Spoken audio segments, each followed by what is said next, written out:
Hi pals! Last week I told you about an idea that I had for inktober, drawtober, whatever you want to call it. There is a little bit of controversy surrounding the name of the challenge, and I haven't done a whole lot of research about it, so I'm not going to go on about it in this video. But what I do know is that there was some sort of issue where the creator of Inktober may have copied his prompt list from another drawing book. And that's all I know about it. So while some people might still be calling it Inktober, some people might be calling it Drawtober, what I'm going to be doing this year is calling it Witchtober. And the reason I'm doing that is because I found this prompt list. Now, I found it on this Instagram post by rayrachel.art, and I follow their account, as you can see. I highly recommend that you follow their account too, they're fantastic.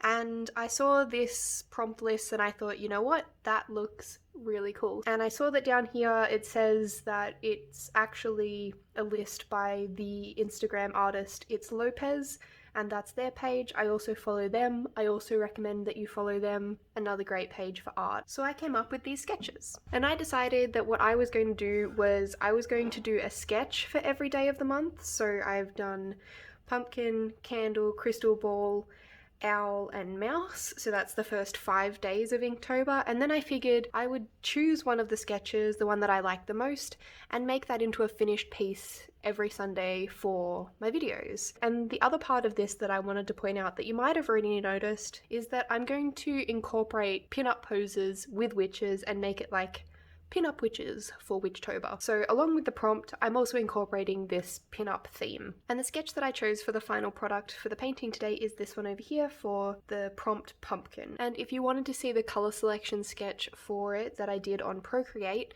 just like the color selection sketch that I put into the beginning of last week's video, you'll be able to find that on my Instagram, which you can find here.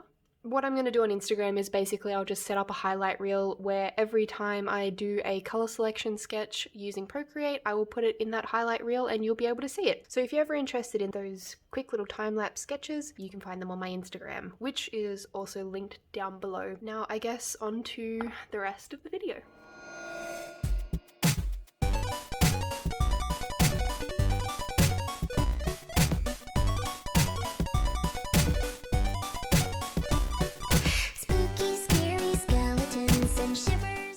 Okay, so I wanted to start this video off by saying that I'm using some Erelda di Paolo hot press watercolor paper in this piece, and I'm really glad that I tried it. I ordered it online, it was $10 just like the other stuff was.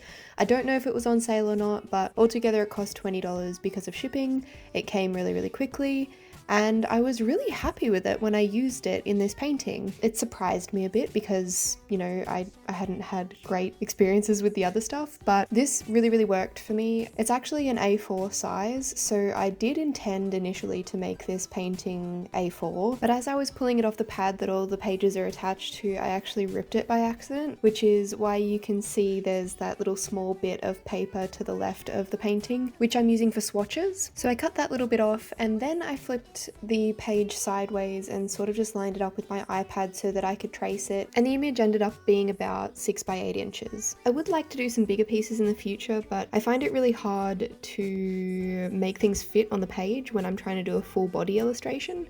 So maybe in the future, or maybe in this series, I will do some more close-up, maybe busts or just headshots of witches for Witchtober. But yeah, so for the beginning of this painting process, basically I'm laying down my flat colors as I usually would, and you'll see me do a lot of layers in this painting because I tried not to cut it out this time. I wanted to show what goes into the process without it being an hour-long video, which actually before I sped up all the footage it was over an hour long, nearly 2. However, it takes way longer than just the hour that I end up editing it down to. In fact, this painting took me a really long time. I don't know if it's because it's slightly more complicated than the others I've done, maybe because I spent more time focusing on the layering and I really tried to I don't know, I really tried to perfect this piece. I really liked it, I was enjoying it, I spent a lot of time on the process. And I also encountered a couple of technical difficulties. The first day that I was painting, my phone ran out of battery. I don't know why, it's usually pretty good, but yeah, I film on my phone and I must have just used it a little bit too much before I started filming. And then by the time it had charged back up, I'd run out of natural light to film with, and I'm really enjoying that lately. I really prefer it over the lighting setup that I had been using, so I wanted to keep it like that. I also didn't want to change it up too much, and I'd already been painting for over an hour, so if I'd started to use a different lighting setup, it would have been really obvious, and I just didn't want that to be the case. So I set up for filming on my second day, and I was thinking, yes, I'm absolutely going to get this finished and it'll be fine. And then I sat down and I filmed for about an hour, and then I checked my phone and realized that it had only been filming for about 30 minutes. And the reason for that was because my phone had run out of memory this time. So I went through my phone, I deleted all the things that I thought I needed to delete, like some old videos and footage that from other videos that I have already done that I didn't need the footage for anymore. And it turns out that 128 gigs of space just isn't enough for me. And even after I deleted all that stuff, my phone was like, hey, guess what? It's not just videos anymore. Now you've got a bunch of apps that are taking up all this space, and go screw yourself, basically. So I was like, okay, Android, I hear you. I have an SD card, and so I looked up how to insert a micro SD card into my phone, and I did that, and now that's what I'm using to transfer my files from my phone to my computer, and hopefully that works better. But anyway, all of that to say that essentially this process took me 3 days, because once I'd figured out the SD card, the same thing had happened to me. The light had run out and I couldn't keep filming. On top of all those technical issues, I also had to wait for each layer to dry, and because I was layering so heavily, this was a big part of the process.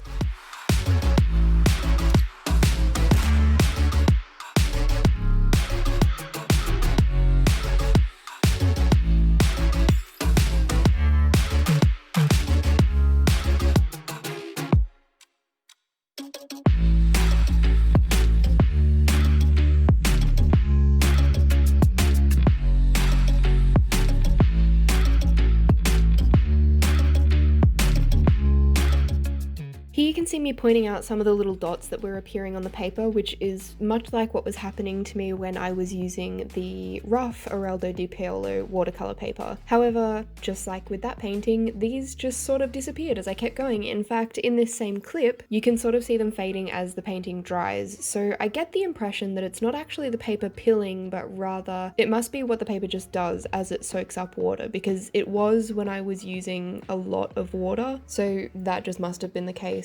And that's all I can really think to attribute it to, and it's really not a big deal because it goes away really quickly. I was just sort of noticing it because it was the same brand of paper as the one that I used in my paper comparison video, which if you haven't seen that, that's linked down below. But yeah, I wasn't paying special attention to it, but I did notice some things that were the same, and I noticed a lot of things that were different, and I just kind of wanted to give Araldo di Paolo the benefit of a doubt, and also to let you guys know that it is actually a good quality paper and it's really good value for money. So if you're in Australia, or even if you're not, I'm not really sure how you would buy it in different countries because I get it from a local art and craft store, but I would recommend getting your hands on it if you can, because it is really good value for what it is. It's not easy to come across watercolor paper that's acid free and has 100% cotton and is just generally heavy duty for $10. Like it's just really cheap, and there are quite a few pages on the pad as well. It's 10 sheets in the pad, so I guess when you really think about it, $1 a page is pretty expensive, but I really do think it's worth it, especially if you're going to get it in the A4 size, because that means that you can either do really big paintings on it, or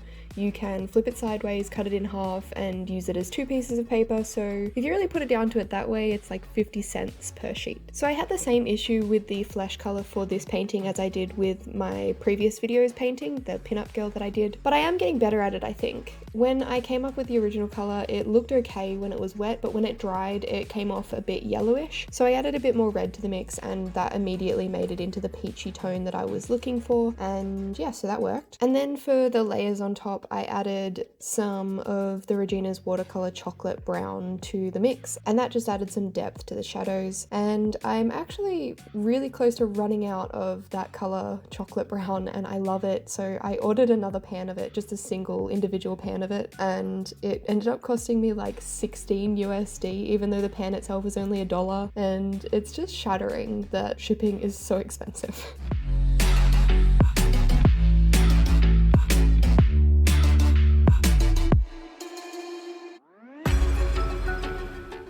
So I decided to paint her nails black. I did that for her toes as well. And then when I went over with her stockings, I probably shouldn't have bothered to draw in her toenails or the straps of her shoes because it kind of gets covered by the stockings, especially when I go back in and do the stripes to make them look like fishnets.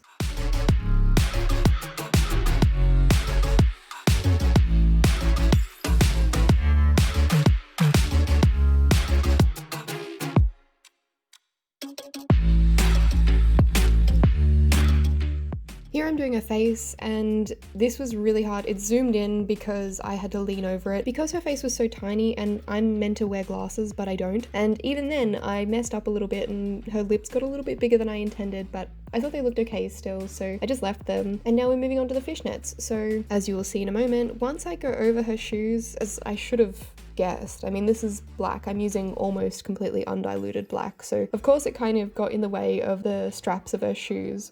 I don't know why I chose fishnets. I don't know why I torture myself like this. This was an arduous process. It was hard to keep my hands steady. It was hard to do straight lines. It was hard to keep the line weights the same. Oh my god, don't draw fishnets. It's not fun. I don't recommend it.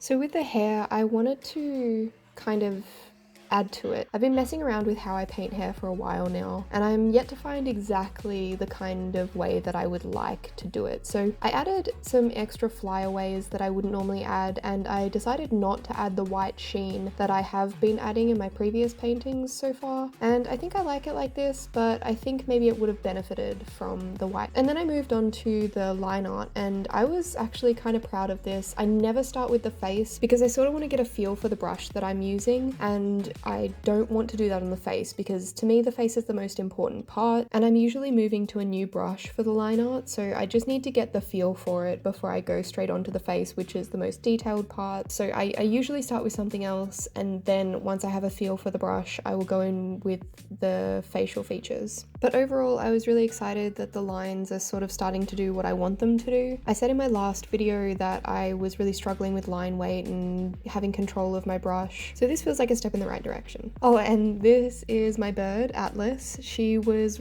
walking down my arm as I was painting, so because she was curious I decided to let her have a look and let her suss the camera and the painting and see what was going on, and I thought that that might, you know, clear up the curiosity issue, but she does come back a little bit later in the video, so you will see her again. We call her Moldy Lemon because she kind of looks like a lemon with mold on it. It's gross, but for some reason it seems cute.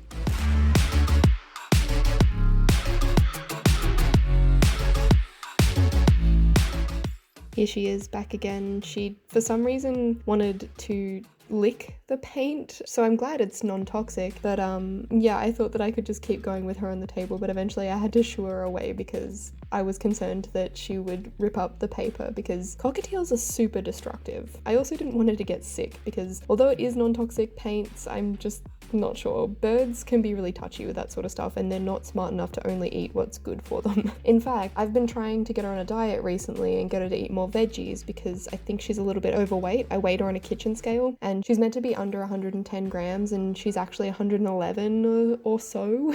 So I've been trying to get her on a diet and she refused to eat any veggies. She only, actually no, that's a lie, she ate one veggie. She really likes celery, but if that's all she's eating, then I was concerned she wasn't getting enough nutrients, and so she was basically starving herself, and I freaked out and I couldn't keep her on that diet for too long because I was concerned that it would be doing damage to her because she was only eating the celery. She wasn't eating any of the apples or the banana or the carrot or capsicum that I was giving to her, which apparently cockatiels are notorious for. Like, they'll refuse to eat stuff to the point of starvation just because they're really picky eaters and they love seed, but it's not necessarily the best for them.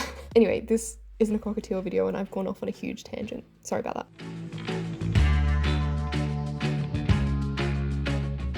So here I decided to add some sparkles to the painting with my metallic Calero watercolor paints, which is really cool. I obsess over the fact that there are watercolor paints that can be metallic and I love them. And I just wanted to incorporate them somehow, and this is a witch or a magical girl, so I thought that she needed some magical girl sparkles. I'm also really bad at backgrounds, generally speaking, because I never practice them, so I thought that I would try and just do a simple one to ease myself into it, and maybe this is what I work on during Witchtober, doing backgrounds. But don't hold me to that, because every time I make a point of something and call myself out on something, it makes me nervous about it, and then I don't want to do it, and then I procrastinate it, and I'm a perfectionist, so I hate when something isn't anyway, not the point.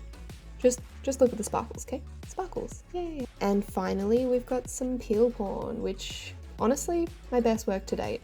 Although I didn't unstick the tape as well as I usually do, so it didn't destroy the corners of the painting, but it did pull up a little bit. And there you have it. This is the finished piece of the prompt pumpkin for Witchtober 2020. Thanks so much for watching. Hopefully I'll see you next week, and please remember to follow me on my socials, which will be linked down below. Please also remember to subscribe and click the bell button to be notified when I have uploaded. And if you like this video, I'd really appreciate the thumbs up, and if you could share it, that'd be even better. Thank you again. Bye, pals.